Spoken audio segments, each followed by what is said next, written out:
Assalamualaikum warahmatullahi wabarakatuh. Waalaikumsalam warahmatullahi wabarakatuh. Bismillahirrahmanirrahim. Alhamdulillahi rabbil alamin. Wassalatu wassalamu ala ashrafil anbiya'i wal mursalin, imamil muttaqin, sayyidil ghurril muhajjalin, wa ala alihi wa sahbihi ajma'in, amma ba'du. Saudara-saudara kaum muslimin rahimakumullah, pada pertemuan terdahulu sudah kita bicarakan tentang memperbaiki akhlak, baik akhlak kepada Allah Subhanahu wa ta'ala, akhlak kepada sesama manusia, maupun akhlak kepada makhluk Allah lainnya di luar manusia. Kemudian secara umum Al-Imamul Ghazali rahimahullah membagi akhlak dalam dua bagian besar. Pertama, apa yang oleh beliau dinamakan al-akhlakul mahmudah, yaitu akhlak yang terpuji. Seseorang yang kepada Allah ia bertauhid, dalam pergaulannya dengan sesama manusia ia mempunyai sifat-sifat yang terpuji, seperti rendah hati, sabar, jujur, ikhlas, dan lain sebagainya. Kemudian dalam sikapnya kepada makhluk Allah di luar manusia, ia dapat mengembangkan nilai-nilai ihsan sesuai dengan tuntunan imannya. Ini seluruhnya dinamakan al-akhlakul mahmudah atau akhlak yang terpuji. Kemudian yang kedua oleh beliau dinamakan al-akhlakul mazmumah, yaitu akhlak yang tercela. Seseorang yang di dalam sikapnya kepada Allah mempunyai sifat-sifat kufur, baik dalam bentuk kemusyrikan, kemunafikan, atau hal-hal yang bisa menyebabkan ia menjadi murtad. Lalu dalam pergaulannya dengan sesama manusia, ia mempunyai sikap yang tidak terpuji, sombong, ria, ujub, dusta, khianat, suka menggunjing dan memfitnah, dan lain sebagainya. Sedangkan sikapnya kepada makhluk Allah di luar manusia, ia senantiasa menimbulkan kerusuhan. Itu seluruhnya dinamakan dengan al-akhlakul mazmumah atau akhlak yang tercela. Untuk memperoleh akhlak yang baik, yang dalam bahasa populernya dinamakan al-akhlakul karimah, para ulama sufi memberikan tuntunan. Pertama, melalui jalan yang disebut takhalli. Yang kedua, tahalli. Dan hasilnya nanti akan membuahkan tajalli. Takhalli artinya mengosongkan diri dari segala macam sifat yang tercela. Sombongnya dibuang, riyaknya dihilangkan, suka fitnahnya musnah, dustanya berhilang. Itu semuanya dinamakan takhalli, mengosongkan diri dari seluruh sifat-sifat yang tercela. Apabila ini sudah berhasil dilaksanakan oleh seseorang, ia naik kepada tingkat yang selanjutnya dinamakan tahalli. Tahalli artinya menghiasi diri dengan seluruh sifat-sifat yang terpuji. Bila sombongnya hilang, berganti dengan tawadhu. Bila dustanya hilang, berganti dengan jujur. Bila khianatnya hilang, dihiasi hatinya dengan amanah, dan begitu selanjutnya. Hasil daripada tahalli, menghiasi diri dengan segala sifat-sifat yang terpuji, akan mengantarkan orang untuk sampai kepada tajalli, bisa menyaksikan kebesaran Allah Subhanahu wa ta'ala. Maka pada pertemuan kali ini kita akan mulai dengan yang pertama, takhalli, mengosongkan diri dari seluruh sifat-sifat yang tercela, menjauhkan diri dari semua akhlak-akhlak yang tidak baik. Dan pertemuan ini akan kita mulai dengan membicarakan dusta dan akibatnya. Saudara-saudara kaum muslimin rahimakumullah. Salah satu nikmat yang diberikan Allah kepada kita makhluk manusia dalam hidup ini adalah kemampuan untuk berkata-kata. Kemampuan menyalurkan hasrat hati dan keinginan jiwa melalui ucapan dengan bahasa sebagai alat komunikasi. Sehingga orang lalu berkata bahwa al-insan adalah hayawanun natiq.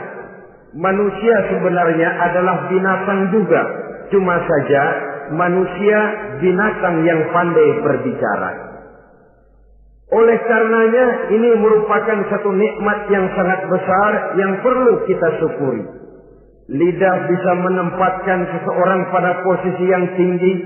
Lidah juga bisa menempatkan orang pada posisi yang paling rendah.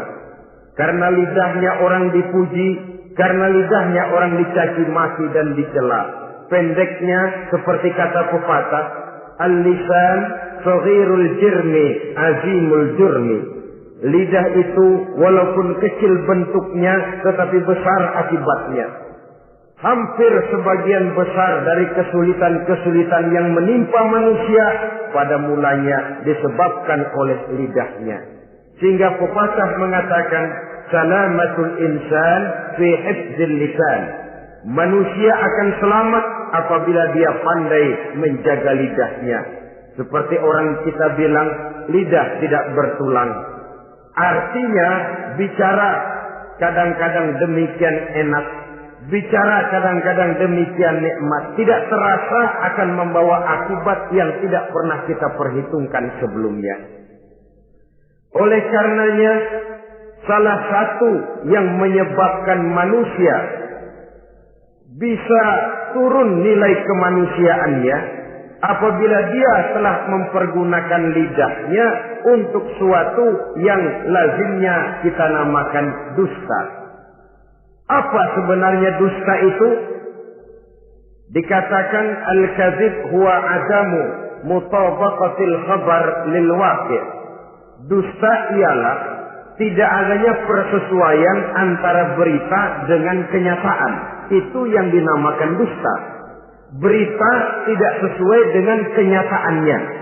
Nah, bentuknya bisa mengada-ada, bisa menambah-nambah, ataupun mengurang-ngurang. Itu bentuk-bentuk daripada tidak sesuainya berita dengan kenyataan. Mengada-ada, yang tidak ada diada-adakan, itu jelas merupakan dusta. Kemudian menambah-nambah, beritanya sebenarnya cuma 1 meter, tapi disampaikan orang kepada kita 5 meter, yang 4 meter tambahan. Disitulah kemungkinan terjadinya penyusupan-penyusupan berupa dusta adanya. Ataupun mengurang-urang. Beritanya sebenarnya 8 meter, sampai ke kita cuma 2 meter. Yang 6 meter berita itu dikorup. Itu juga sudah bagian tersendiri daripada yang dinamakan dusta. Oleh karenanya kita harus berusaha. Pertama dari sifat mengada-ada. Yang tidak ada diada-adakan. Itu jelas dusta. Dan ini pekerjaan paling enak memang. Orang seakan-akan terpesona. Orang seakan-akan kagum. Padahal kita mengada-ada. Barang yang tidak ada diada-adakan. Rasul juga pernah, saudara-saudara. Tapi bernada seperti ini, namun jujur. Satu saat beliau sedang duduk, ada seorang perempuan mengendarai onta, sudah tua sekali ontanya. Lalu Rasul bangun menegur orang tadi, "Bu, kenapa naik anak onta?" katanya. Perempuan ini bilang, "Ya Rasul, yang saya kendarai ini bukan anak onta, tapi biang onta." Begitu. "Iya, tapi dia punya ibu kan? Onta ini punya. Nah, kalau dia punya ibu kan artinya dia anak juga." "Ya memang. Nah, kalau begitu kan artinya ibu memang naik anak onta." "Lah ya iya kalau itu sih." Kelihatannya mengada-ada, tapi memang benar begitulah adanya. gurau untuk menghidupkan suasana, tapi tidak terlalu berlebih-lebihan. Yang kedua jenis daripada dusta itu menambah-nambah. Ini juga paling enak. Orang sering bilang, kalau kita ngirim duit, jangan harap kurang, jangan harap tambah. Tapi kalau kita ngirim berita, jangan harap kurang. Duit kita kirim kepada orang, jangan harap tambah. Kurang, jangan harap kurang. Atau jangan harap tambah, kurang bisa. Tapi kalau berita kita kirim kepada seseorang, jangan harap kurang itu berita, nambah bisa. Atau kemudian mengurang-urang, ini juga termasuk jenis daripada dusta. Baik mengada-ada atau menambah-nambah, kemudian mengurang-urangi, seluruhnya merupakan pekerjaan yang paling enak. Kita anggap sesuatu yang biasa, padahal akibatnya nanti akan menjadi luar biasa.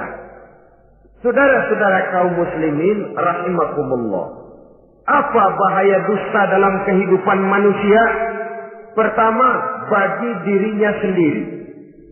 Orang yang berdusta sebenarnya sudah membahayakan dirinya sendiri. Apa bahayanya? Pertama, ia akan dikucilkan dari pergaulan. Sekali dia berdusta, orang mungkin masih percaya. 2 kali dia berdusta, orang mungkin masih bisa mentolerir. 3 kali dia berdusta, orang ngecap. Ini memang udah wataknya nih.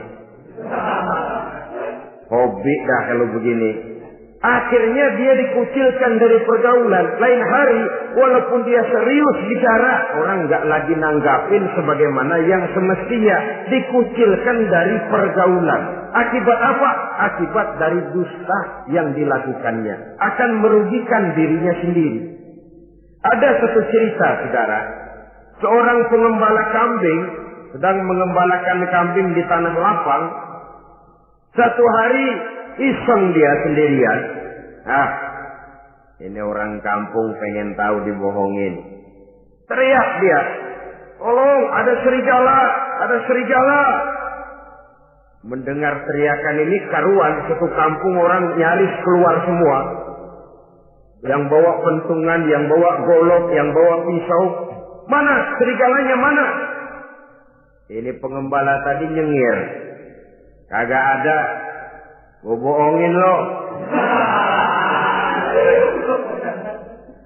Sudah, pulanglah orang kampung ini. Sekali, besoknya begitu lagi. Keluar lagi orang kampung, ternyata juga tidak ada serigala. Pada hari yang ketiga, serigalanya benar-benar datang. Si pengembala tadi pucat, lalu teriak-teriak, tolong ada serigala datang. Nah orang kampung udah nandain. 2 kali kita dibohongin, ini paling dia bohong lagi. Satu pun tidak ada orang kampung yang keluar untuk menolong. Akhirnya kambingnya habis dimakan oleh serigala. Yang rugi dirinya sendiri. 1 kali dia bohong, orang percaya mungkin. 2 kali dia bohong, orang masih tolerir. 3 kali dia bohong, orang nandain. Terkucil dari pergaulan akibat daripada perbuatan dusta. Oleh karenanya saya yakin tidak seorang pun di antara kita yang suka berteman dengan seorang pendusta. Karena apa? Seorang pendusta tidak akan segan-segan menjual temannya sendiri. Mengkambing hitamkan temannya sendiri. Artinya juga merusak pergaulan di dalam kehidupan ini. Penyakit yang bahaya yang kedua bagi diri orang yang berdusta itu sendiri, sifat dusta menyuburkan watak munafik. Nabi bersabda, ayatul munafiki salatun. Tanda-tanda orang munafik itu ada 3. Tandanya, biasanya kalau tandanya ada, ya munafiknya insya Allah ada. Apa tanda orang munafik itu? Pertama, iza haddatsa kadzdzaba. Apabila berbicara selalu bohong. Belum pernah kalau bicara enggak bohong. Bohong itu sudah jadi lalapnya. Artinya enggak sumbrah ngomong kalau enggak dicampuri bohong. Seperti kurang enak makan kalau tidak pakai lalap. Ada saja bohong yang dibuat-buatnya. Ini ciri atau tanda daripada orang-orang munafik. Apabila berbicara selalu berdusta. Satu. Yang kedua, wa iza wa'ada akhlafa. Apabila berjanji dia selalu ingkar. Selalu ingkar tanpa uzur yang dibenarkan oleh syar'i, itu termasuk ciri daripada orang-orang munafik. Karena itu kita oleh agama diajarkan jangan memastikan sesuatu. Pernah Rasulullah ditegur oleh Allah Subhanahu wa taala ketika datang orang bertanya, "Ya Rasul, Ashabul Kahfi itu sebenarnya berapa orang jumlahnya?" Ada yang bilang 5 orang, 6 dengan anjingnya. Ada yang bilang 6 orang, 7 dengan anjingnya. Ada yang bilang 8 orang, 9 dengan anjingnya. Yang benar yang mana Rasul? Rasul menjawab, besok. Jawabannya besok. Kenapa Rasul berani mengatakan jawabannya besok? Sebab beliau ngandelin. Biasanya kalau ada pertanyaan dari umat, lalu turun wahyu sebagai jawaban atas pertanyaan tadi. Sudah. Besoknya dari pagi Rasul nunggu wahyu turun. Enggak turun. Besok nunggu lagi. Enggak turun juga. Bingung. Sekali turun malah negur beliau.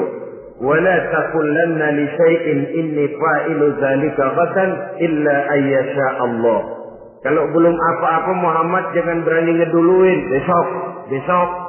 Semuanya hanya bisa terjadi dengan izin Allah. Illa ayyasha Allah. Oleh sebab itu harus diawali dengan insya Allah.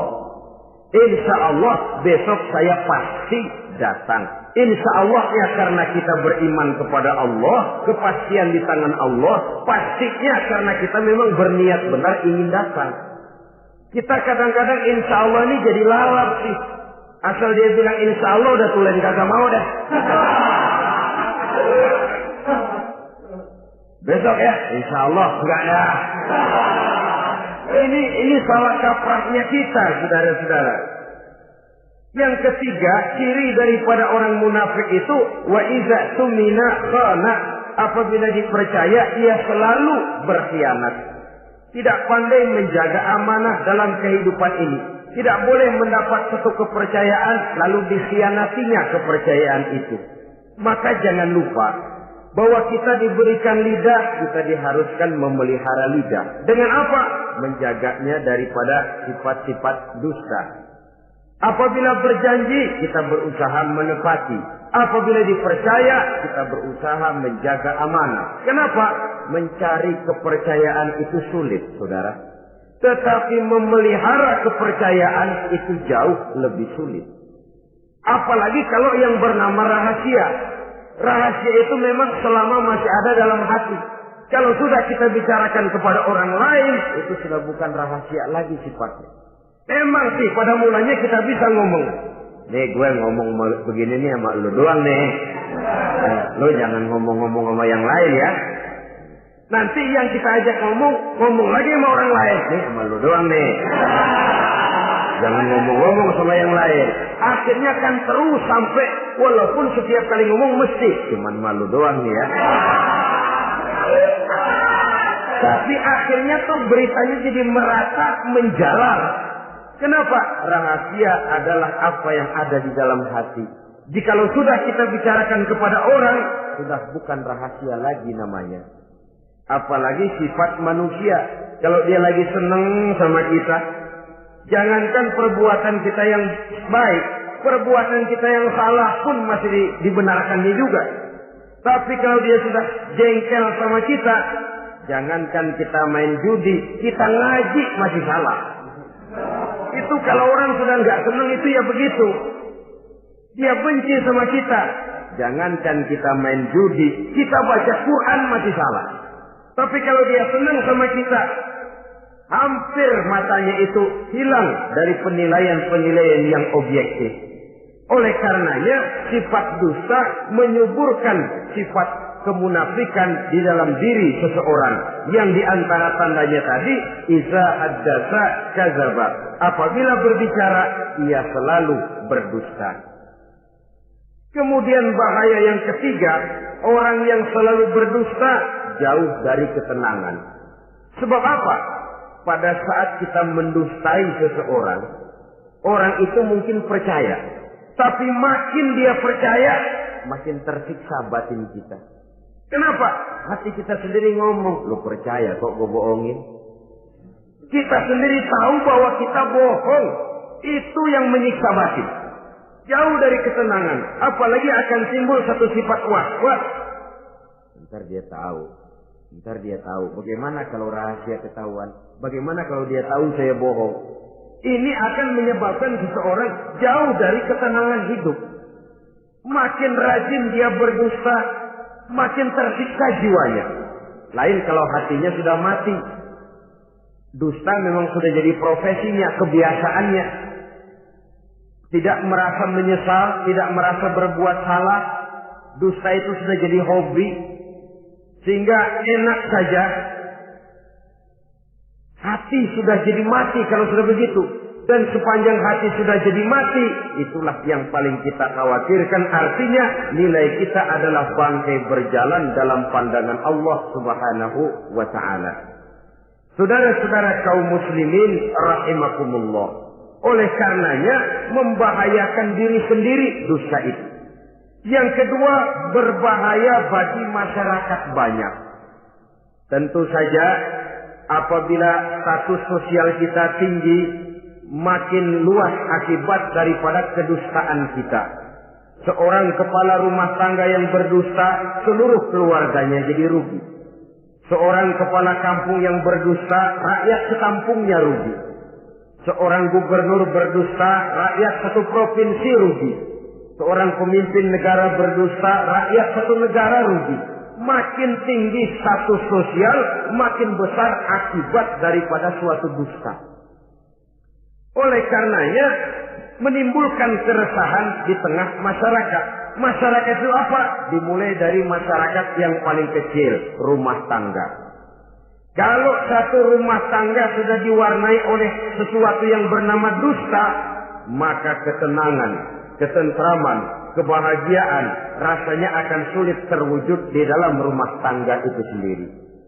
Seorang istri apabila sudah pandai mendustakan suaminya, maka itu sudah berarti memulai keretakan dalam kehidupan rumah tangga, menimbulkan benih-benih ketidakpercayaan. Apabila seorang suami sudah mulai mempunyai titik ketidakpercayaan kepada istrinya lagi, itu sudah menandakan retaknya basis kehidupan rumah tangga. Istri yang mendustakan suaminya, umpamanya diberikan nafkah, lalu mestinya sebenarnya sudah diperhitungkan cukup, uang masih ada, dikatakannya habis, dan lain sebagainya. Akibatnya nanti si suami mikir-mikir, kan menurut perhitungan duit masih cukup, kenapa sudah habis? Nah, oleh karena istrinya tidak jujur, suaminya juga mulai berusaha tidak jujur lagi. Mendapat penghasilan besar, mengaku sedikit.